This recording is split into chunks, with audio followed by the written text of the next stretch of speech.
Hi. The mechanics of the modern money system are mind-boggling, and it is in service to our freedom to understand what's going on in the monetary system. Specifically, today I'm going to share about lawful money and how to lawfully and legally eliminate income tax. If you want to take a deep dive into the monetary system and the mechanics of money, I highly recommend the book, The Creature from Jekyll Island by G. Edward Griffin. And I will put a link in the description of this video to a free audiobook version of that book. For now, let's look at this issue of lawful money. So there's a lot going on paper money. I'm sure you've noticed over the years various markings and statements and signatures and serial numbers. There's a lot going on. There's a lot going on. So today I'm just going to bring our attention to the relevant elements here on what we know as a Federal Reserve note. This is known as fiat money, paper money. Sometimes they're called FRNs, FRN, Federal Reserve Note. So when the Federal Reserve Act of 1913 was passed, Congress granted the ability to the Federal Reserve private bank to print money, but they also retained it for themselves. So both Congress and the Federal Reserve private bank have the ability to print money, and essentially they're sharing the responsibility here. And the Federal Reserve note, or the paper money, the fiat money, is actually representing both a Federal Reserve note and a United States Treasury note. And you can see that here by these seals. So the Federal Reserve note and the seal that represents that indicates this FRN as a public negotiable instrument. It's a negotiable instrument. So a public negotiable instrument has the capacity to charge and accrue interest on its use. And the way that interest comes down the line is through we the people paying income tax. This is an excise tax on the ability to use this public negotiable instrument, otherwise known as a Federal Reserve note or fiat money. Because this fiat money was simultaneously issued by the Fed and by the United States Treasury, it's also a private, non-negotiable demand note, which does not have the capacity to accrue and charge interest. Now, it's assumed that we're using Federal Reserve notes, the public negotiable instrument version of the fiat currency, unless we declare otherwise. So here we're going to refer to the United States Code, subchapter 12, subsection 411. So there's a lot in here, but the piece that's important for us today for understanding redeeming lawful money is this highlighted statement that fiat money shall be redeemed in lawful money on demand.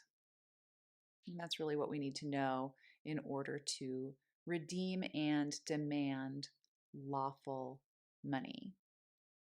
You must make your preference known on the record, and that means that you can use this special endorsement on any checks or money orders that you deposit. So on the back of the check where you would normally just sign your name, you would refer to the United States Code, subchapter 12, subsection 411, with this statement: deposited for credit on account, redeemed in lawful money per 12 USC, subsection 411. And then let's talk about this signature line. So the bicolon is a feature of common law contracts, and you can use that or not. You would then sign your autograph. And if you're depositing into a personal account, then you could delineate yourself as grantor. And then you want to add all rights reserved or without prejudice. And that is reserving your rights as an individual, living man or woman, not taking on the responsibility or the obligation that the United States government has to fulfill this demand note. And that relieves you of needing to pay income tax or this excise tax, which is the interest on the public negotiable instrument created by the Fed.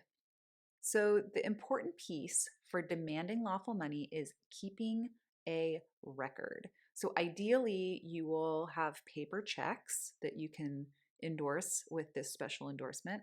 If you receive a direct deposit from an employer, I would suggest asking the employer if you can receive a paper check instead. If you receive electronic payments via an online payment processor for an online business, there is a place in the back end where you can notate that you are receiving and redeeming funds in lawful money only. You can open a new bank account, which is a necessary step for creating a private express irrevocable trust, which I'll get into talking about in another video. But even if you're not creating a trust, you can open a new bank account and stipulate to the bank that you're receiving all funds in lawful money. So there are ways to record that you're redeeming and demanding lawful money other than endorsing a check or a money order, but that really is the best way because it's on paper and the bank keeps a record of the scans of all of the endorsed checks, and you can keep your own records as well. So the way this works is if you file a 1040 with the IRS and claim all of the withholdings that have been taken out, they will check the bank records, and once verified, they will send you a refund of all of the taxes that had been withheld because you don't owe them because you're not using the public negotiable instrument. You've put it on record that you are choosing to use the non-negotiable demand note that does not accrue interest, that does not have that excise tax, use tax, and therefore does not accrue interest. Now, if you're a 1099 contractor or you work for yourself, you won't have withholdings, but you'll still need the record in case the IRS audits you. You want to be able to prove that you have been demanding and redeeming lawful money all along. So I definitely suggest starting doing this right away because the benefits only start when you start redeeming lawful money. And it's illegal to evade taxes, but there are legal and lawful ways to avoid taxes.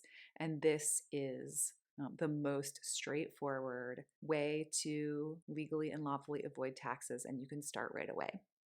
So when you demand and redeem lawful money, in addition to saving yourself the income tax, you're also helping to decrease the national debt because every Federal Reserve note that's used adds to the national debt. And when we choose to redeem the private US Treasury note, that balances against the national debt.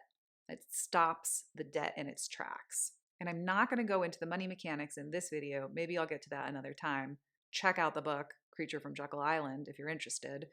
The national debt is actually built on the future expectation of inflation and income tax from us and the children. So we can start creating freedom now for ourselves and each other by redeeming and demanding lawful money. Let's do it.